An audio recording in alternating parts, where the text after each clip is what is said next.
13일 동안 수고하셨죠. 오늘로서 우리 데살로니가 전후서 강해가 끝을 내고 다음 주 수요일부터는 디모데 전서 그리고 후서 이렇게 강의를 하도록 하겠습니다. 어떻게 보면은 전부 다 사도 바울이 쓴 서신이라서 내용들이 비슷할 것 같지만은 사도 바울의 서신에는 그 서신마다 특징이 다 다릅니다. 그래서 저희들이 지금 다루고 있는 데살로니가 전후서에는 그 핵심적인 신학이라고 할까요? 그거는 바로 재림에 대한 것이죠.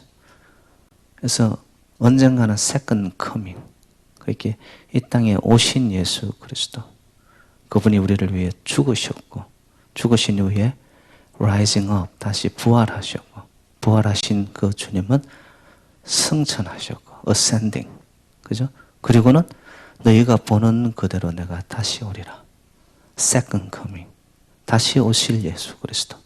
그래서 우리의 신앙은 어서 오시옵소서, 마라나타, 언제나 이렇게 신랑 맞을 준비를 하는 등불과 기름을 준비한 끼어있는 신부들로서 살아가야 된다는 것. 그걸 이제 사도 바울이 데살로니가 교회에 전달한 말씀의 메시지가 데살로니가 전후서입니다. 데살로니가 교회와 성도들은요, 그 당시에 말세론에 입각한 신앙생활을 하고 있었습니다. 그 재림에 대한 건강한 이해와 그리고 그 신앙관이 분명했다면 문제가 안 되죠. 그런데 그 거짓 교사들이 교회 안으로 들어오면서 이 재림관에 대해서 잘못된 것을 가르치기 시작합니다. 그래서 여러분, 우리의 신앙의 방향성이 잘못되어지면요, 인생은 걷잡을 수 없이 혼란스러워집니다.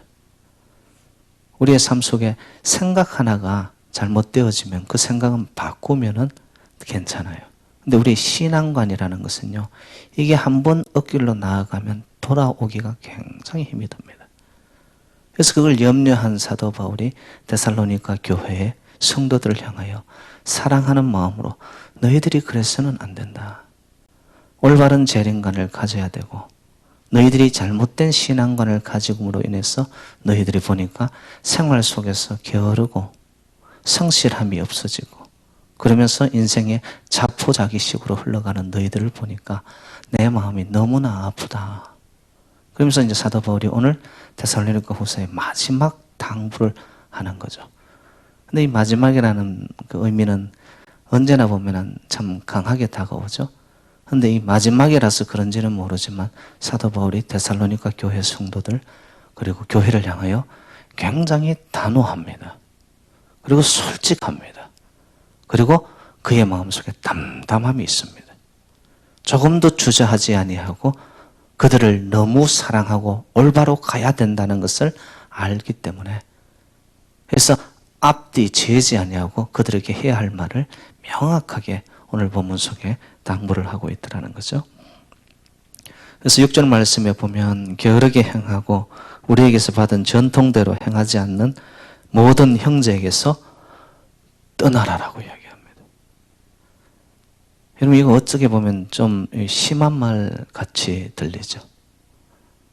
어떻게 성도들끼리 지금까지 함께 동고동락 하듯이 신앙생활을 해왔는데 그들이 게으르게 행한다고 해서 사도 바울 선생님이, 목사님이 떠나라라고 이야기하는.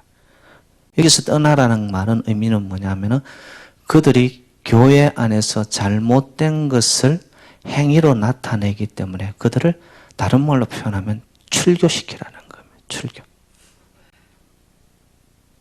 뭐 좀 더 심한 말로 제가 표현하면 내어 쫓아내라는 거예요, 여러분. 그럼 그 당시에는 데살로니가 교회라는 교회가 오늘날처럼 그냥 골목 돌아서면 교회가 있었던 그런 시대가 아닙니다. 교회가 하나밖에 없는 거예요, 그 지역에. 데살로니가 교회. 근데 거기에서 교제를 나누고 삶을 나누고 공동체, 특히 성만찬, 예배 때마다 떡을 떼고 잔을 나누어 모두가 한 형제 한 자매 되었다라는 이 강한 공동체 의식이 있었거든요. 거기서 그들을 정말 잘라내는 아픔에도 불구하고 떠나보내게 하라는 것은요, 이거 굉장한 이야기입니다. 이게 지금. 오늘날 같으면은 뭐 이 교회를 내가 떠나면 갈 곳 없냐? 너무 많은 교회들이 있으니까 그렇게 대수롭지 않게 들리는데 그 당시에 떠나라, 그들을 내어 쫓아라, 출교시켜라, 이 말은요, 그건 진짜 청천벽력과 같은 이야기라는 거예요. 근데 왜 이렇게 사도 바울이 정말 단호할 정도로 이렇게까지 말씀을 하느냐? 그건 다른 게 아닙니다. 바로 하나님의 몸된 제단의 교회의 질서를 위한 거예요. 여러분, 몸 한 부분이 아파서 썩어 들어가요. 그 몸 한 부분, 파트잖아요. 그것을 두게 되면 몸 전체가 썩어서 몸의 기능을 잃어버리게 됩니다. 아프지만 때로는 잘라내야 할 것이 있습니다, 여러분. 그것을 하지 않을 때 전체가 힘들어지는 거예요. 사도 바울은 그것을 영적으로 보았던 거죠. 그들이 잘못된 신앙관, 특별히 오실 예수 그리스도에 대해서 이미 오셨다라고 이야기하면서 신앙생활을 이상하게 하고 있는 거죠. 그래서 그 영향이 악영향으로 교회 안에서 성도들 사이에서 영향을 미치기 시작한다는 걸 이야기를 듣고는 사도 바울이 과감하게 이야기합니다. 떠나보내라. 떠나보내라. 여러분 7절 말씀으로 우리 한번 가봅시다. 사도 바울이 왜 이렇게까지 강하게 이야기를 하시는가. 7절 시작. 어떻게 우리를 본받아야 할지를 너희가 스스로 아나니 우리가 너희 가운데서 무질서하게 행하지 아니하며. 이 말은 뭐예요? 여기서 말하는 우리라는 것은 사도 바울 자신을 포함해서 실라와 디모데를 이야기합니다. 사도 바울 선생님을 중심으로 해가지고 같이 동역을 했던 지도자들이죠. 그들은요, 데살로니가 교회에 가서 그들 앞에서 본이 되게끔, 왜? 교회 질서를 위해서 자기 스스로가 무질서하게 행동을 하지 않았던 거예요. 여러분, 중요한 이야기를 하는 겁니다. 앞서가는 지도자나 앞에 신앙생활을 하는 자들이 자기는 제대로 안 하면서 야, 너희들 똑바로 해. 안 먹힌다는 거예요, 이게. 사도 바울은 자기가 무질서한 것을 원치 않았기 때문에 철저히 질서 속에서 그는 행동을 하기 시작합니다. 왜냐하면은 사도 바울이 익히 데살로니가 교회 성도들은 게으르다라는 거. 그 게으름의 출발의 행동의 시작이 뭐였냐면 신앙관이 잘못되었다는 것을 이미 알고 있었던 거예요. 그들의 분위기를 파악하였던 것이죠. 그래서 여러분 사도 바울은요, 스스로 본이 되기 위해서 하나님의 말씀을 전가하면서 사도 바울은 어떻게 했냐면은 그저 얻어먹는 무의도시 하지 않았습니다. 특별히 데살로니가 교회에서 잠시 머무는 동안에 사도 바울은 그들에게 본이 되기 위해서요, 그에게 직업이 있었습니다. 사도 바울의 직업이 뭐였냐 하면은 하나님의 말씀 전가하는 것 이외에 생계 유지를 위해서 텐트 메이커였습니다. 텐트를 깁는 사람이었다. 데살로니가 교회에 잠시 머물면서 성도들에게 텐트를 깁으면서까지 그들에게 대접받지 아니하고 스스로 교회 안의 질서를 유지하기 위해서 성실한 모습을 보입니다. 이걸 지켜보았던 게으르게 행동한 사람들이 도전을 받는 거죠. 여러분, 교회 생활 어느 곳에서든요, 가정생활, 공동체 안에서는요, 앞서가는 자들이 어떤 것을 보여주느냐가 굉장히 중요합니다. 자녀들에게 이렇게 해라, 소용없어요. 여러분, 보여주면 됩니다. 보여주면 그들이 느끼는 대로 말하지 않아도 따라오게 되어 있는 거예요. 그런데 따라오지 않고 순종하지 아니하고 전통대로 말씀대로 어긋난 자기 길을 고집스럽게 가는 자가 있느냐? 그들은 끊어내라는 거예요. 왜? 교회 질서를 위해서. 이런 이야기 하면 여러분들은 목사님, 교회는 사랑의 공동체 아닙니까? 뭐든지 다 덮어줘야 되는 것 아닙니까? 그렇게만 단순하게 생각하죠. 아니요. 하나님은 보면요, 어떤 때는 너무나 냉철하십니다. 무서울 정도로 냉철하세요. 그거 전부가 봤더니만 하나님의 몸된 제단을 질서 속에서 정연하게, 그리고 성령이 운행하는 제단으로 만들어가기 위해서 하나님은 끊어내라는 거예요. 실제로 사도 바울은 누구에게든 음식을 값없이 먹지 않고 오직 수고하고 애써 주야로 일하면 성도들에게 자기 스스로가 폐를 끼치지 않기 위해서 그렇습니다. 여러분, 주의 종이요, 성도들에게 폐를 끼치고 부담이 되기 시작하면 벌써 거기서 생명의 관계는 끝이 납니다. 어느 교회이든 간에 목자와 성도 간의 관계 속에 우리 목사님, 우리 교회가 참 부담스럽다, 이렇게 되어지잖아요. 그러면 벌써 생명의 관계에 금이 가기 시작한 거예요, 여러분. 사도 바울은 자기 스스로가 성도들에게 폐를 끼치지 않기 위해서, 그 말씀은 8절에 나타나는데 이렇게 되어 있습니다. 누구에게서든지 음식을 값없이 먹지 않고 오직 수고하고 애써 주야로 일함은 너희 아무에게도 폐를 끼치지 아니하려 함이니. 스스로가 자기를 가다듬는 거예요. 정확하게 성도와의 관계, 하나님과의 관계 속에서 자기의 자리매김을 정말로 손색 없이 해나가고 있는 거죠.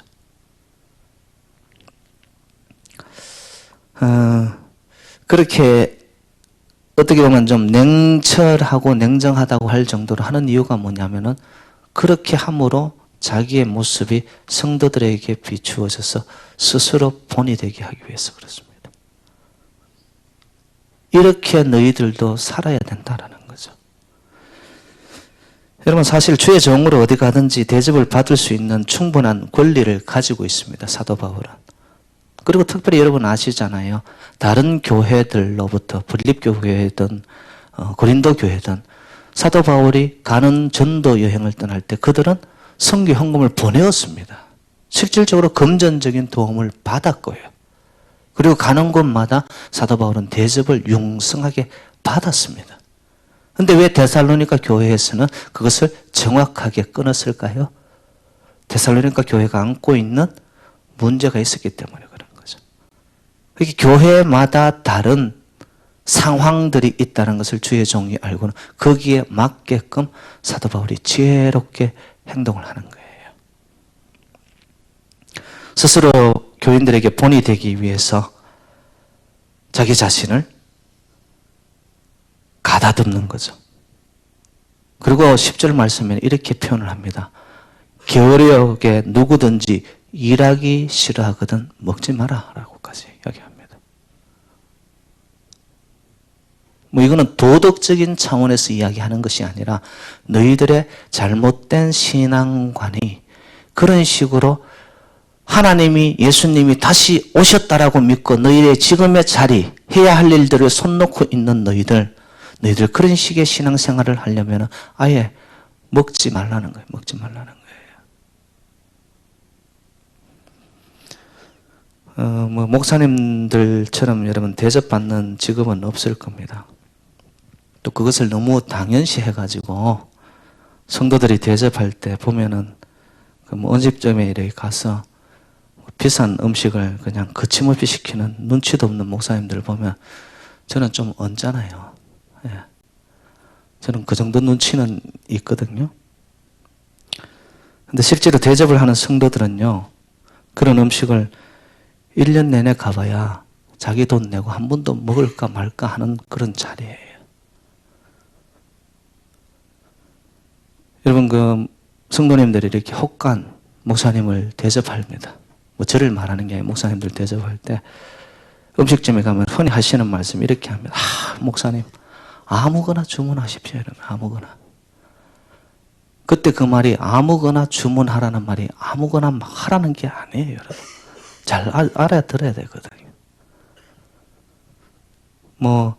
저도 혹간 이렇게 대접을 받습니다. 뭐 요즘은 제가 의도적으로 그런 자리를 만들지는 않지만은요. 그런 자리를 만들게 되어지면 저는 런치 스페셜 식사 시간이 되어지면 일부러 런치 스페셜 섹션 주문을 제가 봅니다. 뭐 옆에 보면 뭐 냉채나 오리고기 이런 것도 있지만 일부러 제가 짜장면 시키고 그러는 거예요. 왜 그래요? 성도들의 그 자리에 제가 마음이 같이 가는 거죠. 근데 대접한다고 해서 무턱대고 다 이러면은 이게 지혜가 없는 목사님이에요. 뭐 우스갯소리지만은 식당에 목사님하고 경찰하고 신문 기자 이 세 명이 식당에 가서 음식을 먹는다고 그럽니다. 그럼 음식값을 누가 낼까요? 혹시 아세요? 예, 그 식당 주인이 음식값을 낸다고 그러더라고요. 이 세 명은 아주 소문난 사람들이에요. 예?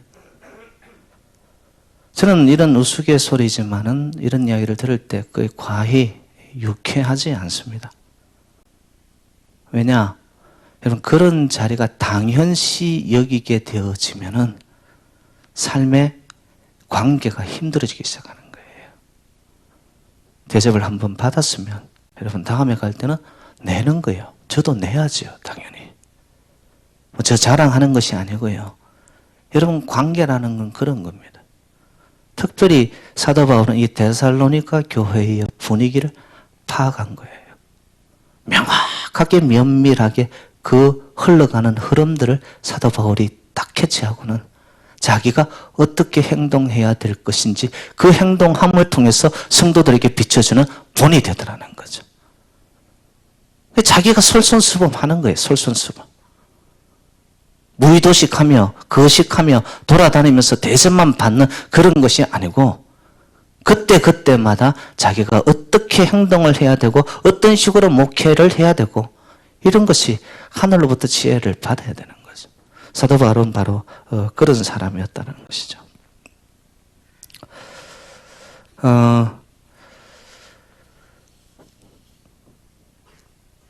데살로니가 교회 안에 그 게으르게 행동을 하는 자들도 있었지만 오늘 본문 속에 나타난 두 번째 유형의 사람들이 나타납니다.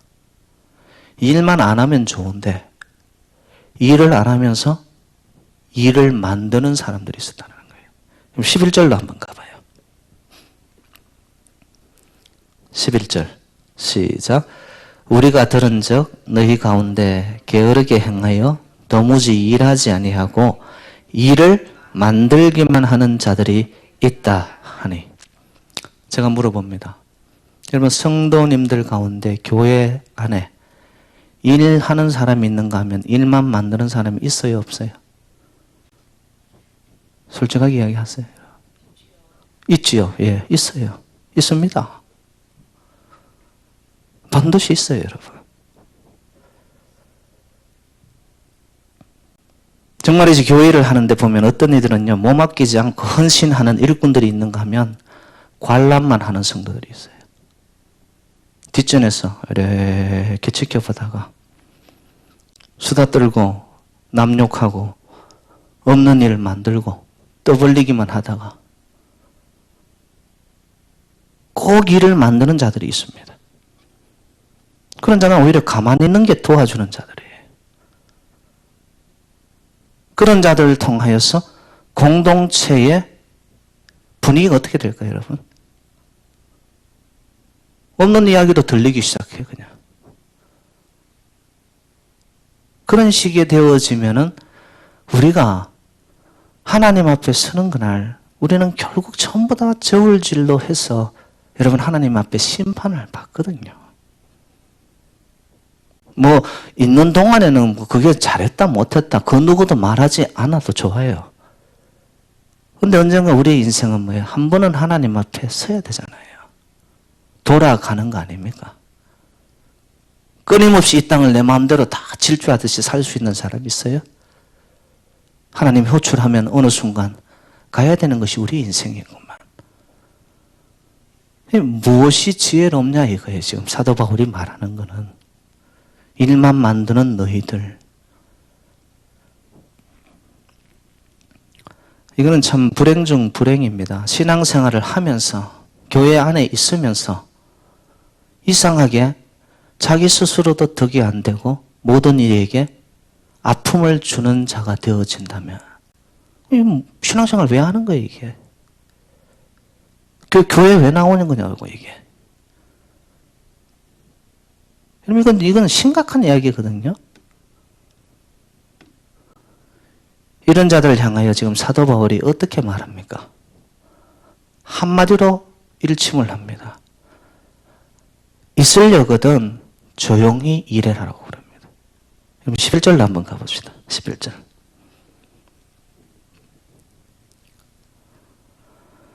11절 같이 읽어요. 시작. 우리가 들은즉 너희 가운데 게으르게 행하여 도무지 일하지 아니하고 일을 만들기만 하는 자들이 있다 하니. 자, 12절 시작. 이런 자들에게 우리가 명하고 주 예수 그리스도 안에서 권하기를 조용히 일하여. 그럼 정말로 내가 조용히 함으로써 덕이 될 수 있는 자가 있어요. 내가 보여주고 말을 함으로써 덕이 되는 자가 있는가 하면은 그렇지 못한 자도 있더라는 거예요. 그때는 사도 바울은 담담하게 그 사람이 미워서 이런 게 아니고, 여러분 오늘 15절 끝에 한번 봤어요. 원수같이 생각했어가 아니라 형제같이 사랑하니까 아픔에 어드바이즈를 하는 거예요. 건면하는 거예요 이게. 너 한번 죽어봐 이런 마음이 아니고 모두가 다 함께 건강하게 아름답게 가기 위해서 주의 종이 아픈 마음으로. 이거는 잘못된 거지. 이렇게 해서는 안 되지. 여러분, 이것이 성도와 주의 종의 가슴과 가슴이 연결되어서 함께 연걸어 어깨동무가 되어 맞물려서 톱니바퀴처럼 돌아갈 때 공동체는 건강해집니다, 여러분. 주의 종이 무슨 말 한마디 하면은, 뭐 인상 한번 썼다고 그러면은, 인상 썼는데 사람 죽였다 그래요. 여러분, 그렇게 받아들이면은 어떻게 주의 종이 금연하고 레슨을 주고 하겠어요? 사랑의 마음을 깔고서 때로는 조금은 무게 있게, 때로는 웃으면서, 때로는 친하게. 그러니까 방법은 다 다를 수 있는 거예요. 그러나 한 가지 마음, 몸된 재단을 바로 세워가고자 하는 그 일심을 가지고 섬기는 거예요. 인간적으로 제가 뭐 누구를 미워하고 목사가 누구를 싫어하고 감정적인 싸움을 해서 좋을 게 하나도 없는데, 어떻게 하면 교회가 교회 되기 위해서 고심하고 고민하고 말씀에서 추출하여서 이럴 때는 이렇게 해야 되는구나. 때로는 당근과 채찍을 번갈아 가면서, 여러분 그럴 때 이것이 연걸어지면서 관계가 성숙되어지는 거죠. 근데 채찍을 주면은 그냥 획 돌아서 버립니다. 오늘도 본문에 일만 만드는 자들을 향하여 너희들 조용히 일해라. 이 말에 순종을 하면은 자기 자신에게 득이에요. 근데 니나 해라. 말씀은 말씀이고 내 기분은 내 기분이지.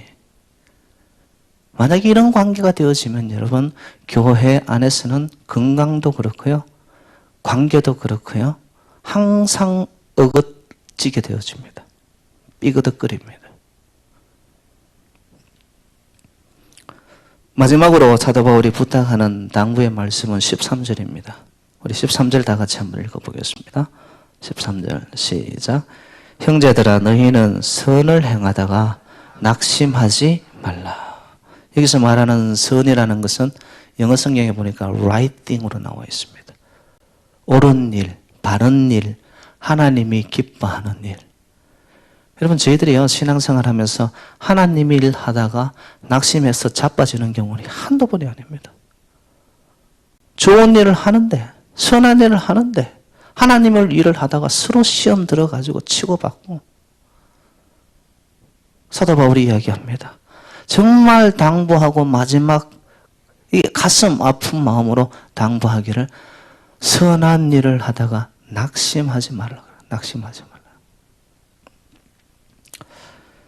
교우들 중에 보면은요, 씩씩하고 푸근한 성도님들이 있습니다. 이런 분들은 자기가 맡은 책임에 대해서요, 누가 뭐라고 안 해도 잘 해나갑니다. 변함없이 자기 자리를 지킵니다.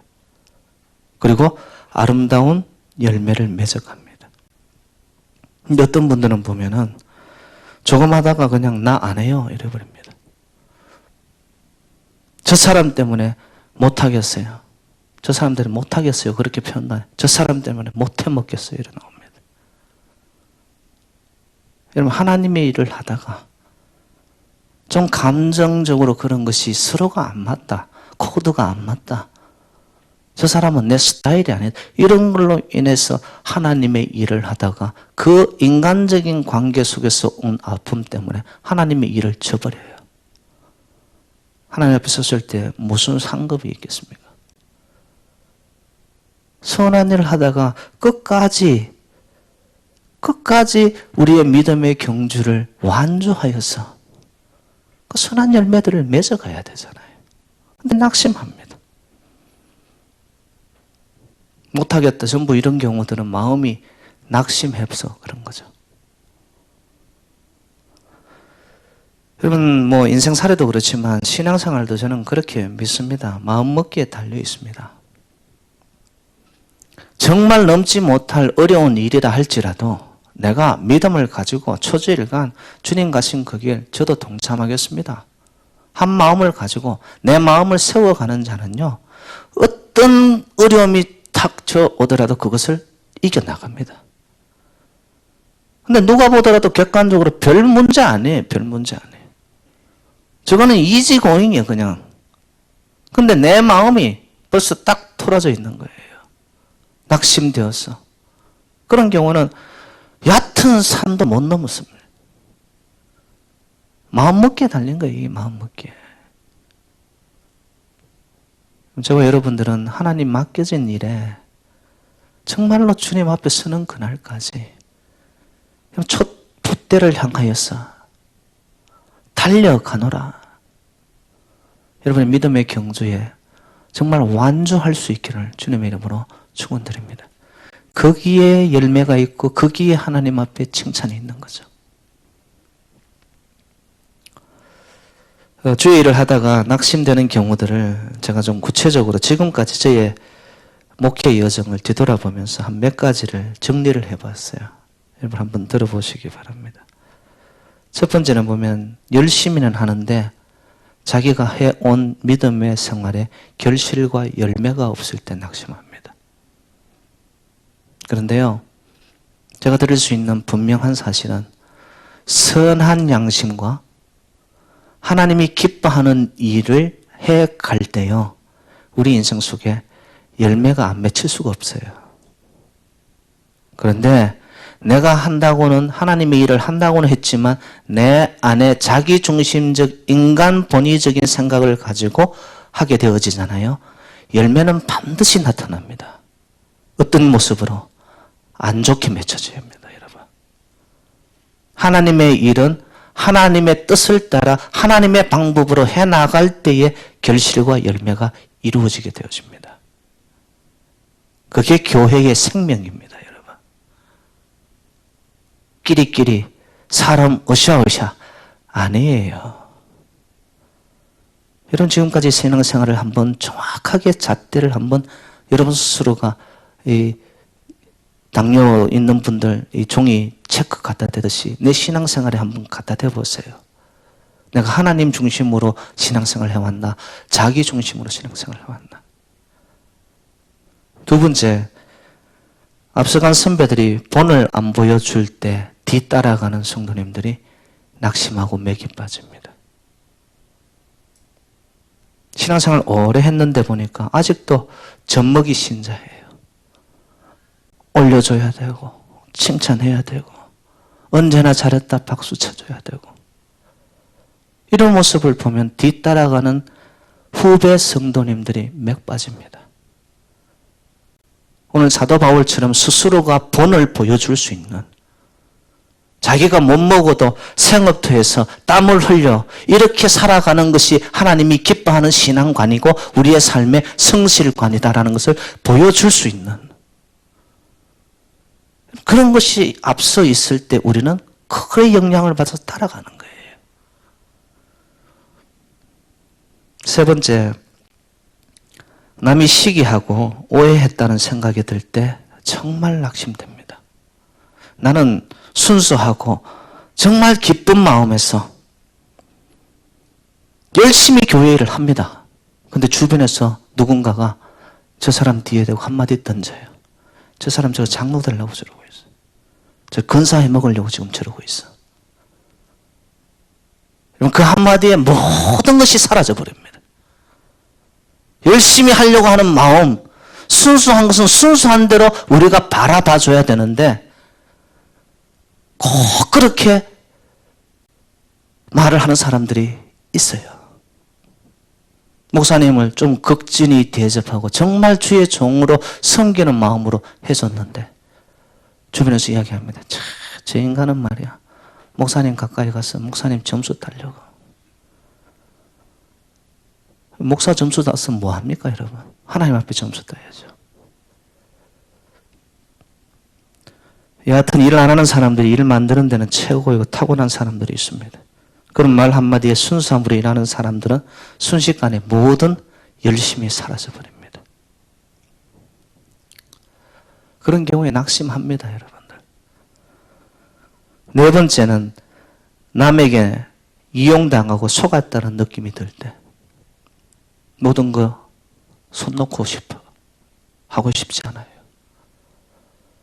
내가 이 일을 하는 것이 하나님이 기뻐하는 일인 줄 알았는데 보니까 어느 누군가의 특정인의 욕심을 나타내는 일이었어요. 그것이 뒤늦게 알았어요. 마음의 상처가 돼서 하나님의 일을 못하고 낙심 빠져버립니다. 다섯 번째, 남은 안 하는데 나만 열심히 한다는 생각이 들 때 왜 나만 식당에서 항상 이래 손에 물을 문지고 설거지만 하고 있어야 돼? 왜 나만 이렇게 바닥 청소만 하고 쓰레기통만 뒤지고 버리고 해야 돼? 여러분 이런 마음이 들어오게 되면 에이 나도 몰라. 근데 참 더 아이러니한 거는 다 해놓으면 와서 밥만 먹고 사라지는 자들이 있더라고요. 우리 재단에도 쓰레기 비우는 사람만 비웁니다. 커피 타는 사람만 커피 타요. 그러면 그렇게 이 관계가 그런 식으로 그 사람은 그 일을 하는 사람이니까 왜 나만 하는 거예요, 여러분? 모두가 하는 일 아닌가요? 이렇게 특정 누구 하나만 그 일에 그냥 낮은 자리에 이름도 없이 그렇게 하는 것이 그냥 당연시 되어버리면 교회에서 생명은 서서히 죽어갑니다. 확연하게는 안 드러나는데 서서히 죽어갑니다. 이게 하는 사람도 힘 빠지고 해요. 안 하는 사람은 원래 안 하고요.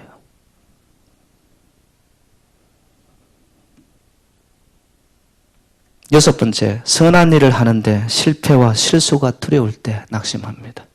이거 하는데 잘 될까? 이거 우리가 해보지 않은 일인데 어떻게 그 결과가 어떻게 될까?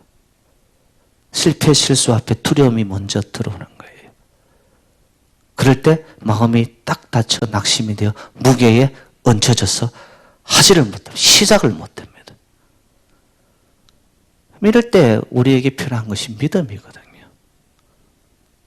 할 수 있거든이 무슨 말이냐? 능치 못함이 없는 하나님을 향하여 믿음을 가질 때 내게 능력 주시는 자 안에서 내가 다 모든 것을 할 수 있다라고. 그런 믿음이 있는 자들은 쉽게 낙심하지 않습니다. 마지막 일곱 번째, 나 자신이 의기소침하게 위축될 때 낙심해버립니다. 남이 누가 뭐라고 하지 않는데 스스로가 가진 것이 없다라고 생각하고 배운 것이 없다라고 생각하고 나는 번듯하게 뭔가 내어놓을 것이 없다라고 신앙생활 속에서의 어떤 열등의식에 잡혀 있는 자들이 있습니다. 그런 자들은 신앙생활 속에 정확하게 자기의 실력 발휘를 못합니다. 낙심해버리기 실수입니다. 쉽게 낙심해버립니다. 사랑하는 여러분들, 오늘 사도 바울이 데살로니가 교회를 향하여 마지막 당부의 그 의미가 제가 말씀드렸죠. 솔직하고 때로는 과감하고 때로는 아픈 듯하지만 냉철하게 담담하게 이야기하는 그 마음으로 저도 이 재단을 사랑합니다. 여러분들을 사랑합니다. 어떻게 하면 하나님이 기뻐하는 재단으로 세워갈 수 있을까에 저는 저 나름대로 몸부림칩니다. 그 일심을 가지고 여러분 우리 모두가 함께 정말 오실 예수 그리스도를 맞을 준비가 되어서 지금의 우리의 삶의 자리에서 성실하게 일을 만드는 자가 되지 말고 정말로 일을 하는 자들이 되어지고요. 더 나아가서 끝까지 선한 경주를 다 완주하여서 우리 하나님 앞에 서는 날 정말 잘했구나 칭찬받고 네가 내 마음을 합한 자라고 나를 기쁘게 한다라고 하늘의 칭찬을 저와 여러분 다 받아 누리시기를 주님의 이름으로 축원드립니다. 하나님 아버지, 우리의 신앙이 한낱 종교인으로 끝나지